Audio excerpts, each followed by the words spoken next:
Minimum যে মূল্য তার চাইতে 30% বাড়াইয়া ডক্টর নিজে এটার রেফারেন্স দিয়েছে যে এই ইঞ্জেকশনটা দ্রুত নিয়ে আসেন।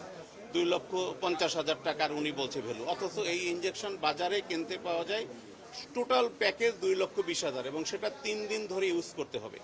হাজার হাজার টাকার ওষুধ। একজন পেশেন্ট ভর্তি হচ্ছে, কালকে আজকে পর্যন্ত ওনার প্রায় 3 লক্ষ টাকার মতো চলে গেছে, 2.5-3 লক্ষ টাকা, এবং আরো 3-4 দিন পেশেন্ট মুমূর্ষু বাঁচবে কিনা তাও জানে না। আমার ভাতিজি এই হসপিটালে ভর্তি, তো কালকে দুপুর থেকে আজ পর্যন্ত 4টা স্লিপ দিয়েছে। প্রত্যেকটা স্লিপের মূল্য 10, 8, 6, 12,000 টাকার মতো আর কি। কালকে রাত্রে হঠাৎ করে ডক্টর সাহেব একটা ইঞ্জেকশনের স্লিপ দিয়েছে, যে ইঞ্জেকশনটার মূল্য আপনার মিনিমাম যে মূল্য তার চাইতে 30% বাড়াইয়া ডক্টর নিজে এটার রেফারেন্স দিয়েছে যে এই ইঞ্জেকশনটা দ্রুত নিয়ে আসেন। 2,50,000 টাকার উনি বলছে ভ্যালু, অথচ এই ইঞ্জেকশন বাজারে কিনতে পাওয়া যায় টোটাল প্যাকেজ 2,20,000 এবং সেটা 3 দিন ধরে ইউজ করতে হবে। কিন্তু ডক্টর কি বললো, আপনি এক্ষুনি 2.5 লক্ষ টাকা দিয়ে এই ইঞ্জেকশনটা নিয়ে আসেন। তার মানে পেশেন্টকে হয়রানি করার জন্য কত রকম ফোন দিয়ে আছে সমস্ত ডক্টর থেকে শুরু করে একদম মিড লেভেলের ফার্মেসি পর্যন্ত এটা তারা অভিহিত আর কি। দেখেন, আমি আজ সকালবেলা ওষুধ কিনতে আসছি, একটা গ্লোভস, এক্সামিনেশন গ্লোভস, এটার প্রাইস 208 থেকে 250 বা 300 টাকা হইতে পারে, কিন্তু আমি যখন স্লিপ নিয়ে আসলাম আমার কাছে বললো এটা 700 টাকা।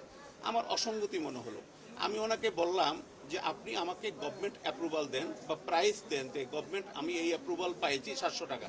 উনি আমাকে দেখাতে পারলো না। উনি কি বললো, আমার সফটওয়্যার আপডেট করা এটা, এর বেশি আমি আর কিছু দিতে পারবো না, আমার পক্ষে সম্ভব না।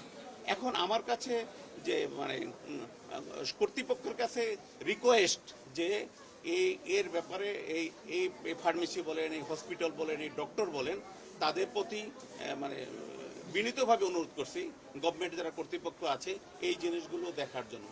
কারণ আমরা তো ভুক্তভোগী সাধারণ মানুষ, আমরা জানি না, বুঝি না, হয়তো 2-1 টুকটাক কিছু জানে, এই কারণে হয়তো প্রতিবাদ করে, কিন্তু সবাই তো প্রতিবাদ ছাড়াই ওষুধ কিনে নিচ্ছে, হাজার হাজার টাকার ওষুধ। একজন পেশেন্ট ভর্তি হচ্ছে, কালকে আজকে পর্যন্ত ওনার প্রায় 3 লক্ষ টাকার মতো চলে গেছে, 2.5-3 লক্ষ টাকা, এবং আরো 3-4 দিন পেশেন্ট মুমূর্ষু বাঁচবে কিনা তাও জানে না, অথচ টাকার পর টাকা স্লিপ যখন ধরাই দিচ্ছে তখন মনে হয় ওনার একটা প্রাপ্য ওই টাকাটা আর কি। অথচ এই পেশেন্টটা কালকে টাকা ম্যানেজ করতে পারে না, এখন কার্ড পাঞ্চ করতে পারতেছে না, সারা বাড়ি ম্যানেজ করে তারপরে উনি ম্যানেজ করছে। আর কর্তৃপক্ষ যারা এখানকার আছে স্লিপ ধরাই দেয়, ইভেন ডিটেইলসও বলে না যে ওষুধটা আজকে থেকে 3 দিনের মধ্যে লাগবে। উনি বললো কি 2.5 লক্ষ টাকা এখনই আপনি ম্যানেজ করে নিয়ে আসেন, অথচ এই ওষুধটা লাগবে 3 দিন পর্যন্ত লাগবে। উনি কি বললো, এক্ষুনি 2.5 লক্ষ টাকা দেন, ম্যানেজ করে নিয়ে আসেন। কাজেই আমি কর্তৃপক্ষের কাছে আমি রিকোয়েস্ট যে আমাদের এই অব্যবস্থাপনা সুস্থ ব্যবস্থার মধ্যে নিয়ে আসা।